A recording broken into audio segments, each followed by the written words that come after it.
लक्ष्मी माता की जय। माघ मातम 7वां अध्याय। अब आगे बताते हैं। चित्रगुप्त की आज्ञा पाकर दूतों ने कुंडल को तो नरक में डाल दिया और देवदूत विकुंडल को लेकर स्वर्ग की ओर चल पड़ा। जिस समय देवदूत विकुंडल को लेकर स्वर्ग जा रहा था, मार्ग में विकुंडल ने देवदूत से कहा कि हे देवदूत, शास्त्रकारों का कथन है कि सज्जनों के साथ साथ चलने से मित्रता हो जाती है। इस नियम पर आप मेरे मित्र हो, अतः आप मेरी शंका का समाधान करो कि हम दोनों भाई एक ही कुल में उत्पन्न हुए, एक माता पिता के संतान हैं और जीवन भर हम दोनों ने भी एक जैसे कार्य किए हैं। हम दोनों भाई हिंसा और पाप कर रहे थे, लेकिन इस विचित्र स्थिति का क्या कारण है कि मुझे स्वर्ग मिल रहा है। हम दोनों ने मद्य मांस और दुराचारी जैसे कर्म किए, फिर भी मैं स्वर्ग में और मेरा बड़ा भाई नरक में भेजा गया। इसका क्या कारण है? विकुंडल के इस प्रश्न को सुनकर विष्णुदूत ने कहा, तुम्हारा यह कथन सत्य और तर्क संगत है और यह सारी ही जिज्ञासा भी उचित है। इसमें एक आश्चर्यजनक रहस्य यह है जो मैं तुम्हें बताता हूँ। हे विकुंडल, कर्मों की गति बड़ी गूढ़, रहस्यमय तथा विचित्र है। इस विषय में बड़े बड़े ज्ञानी तक भ्रमित तक हो जाते हैं।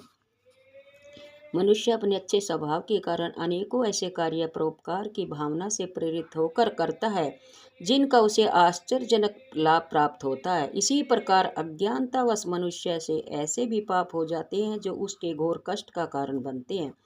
देवदूत ने विकुंडल की शंका को समाधान करते हुए आगे कहा, यह तो स्पष्ट और सत्य है कि तुम दोनों भाई जीवन भर पाप कर्मों में लिप्त रहे, कभी भी कोई पुण्य कार्य नहीं किया, किंतु अपने जीवन के अंतिम वर्ष में तुम अपने भाई का साथ छोड़कर यमुना के दक्षिणी तट पर महर्षि सुमित्र के आश्रम में रहने लगे थे। वहां पर तुम्हारे जीवन की सद्गति और सत्संग प्राप्त हुआ।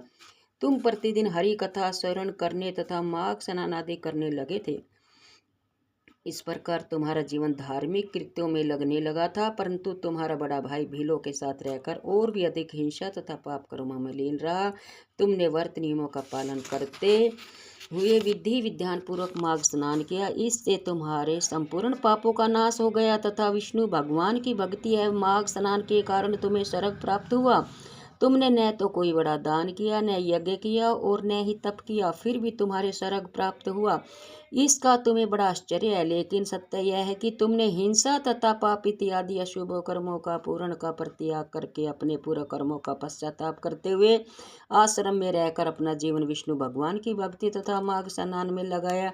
इससे ही तुम्हें स्वर्ग की प्राप्ति हुई है। हे ईश्वर, भविष्य में जो भी पापी मनुष्य अपने सारे पाप कर्मों को परित्याग करके सत्कर्म करता हुआ ईश्वर भक्ति में मन लगाएगा और माघ स्नान आदि पुण्य कर्म करता हुआ सात्विक जीवन व्यतीत करेगा, वह समस्त सांसारिक दुख से मुक्ति होकर समस्त सुखों को भोगता हुआ अंत में स्वर्ग को प्राप्त करेगा। हे विकुंडल, यद्यपि तुमने जीवन भर पाप किए हैं, किंतु अपनी आयु के अंतिम 2 वर्ष धार्मिक कर्मों में लगाए हैं, भगवान की पूजा उपासना की है तथा माघ स्नान किया है, अतः तुम्हें स्वर्ग प्राप्त हुआ है।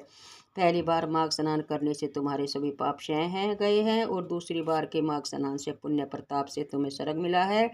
यह कहकर देवदूत मौन हो गया। इति श्रीपदे पुराणे माघ मात्म्ये 7वां अध्याय समाप्तम। बोल विष्णु भगवान की जय। लक्ष्मी माता की जय।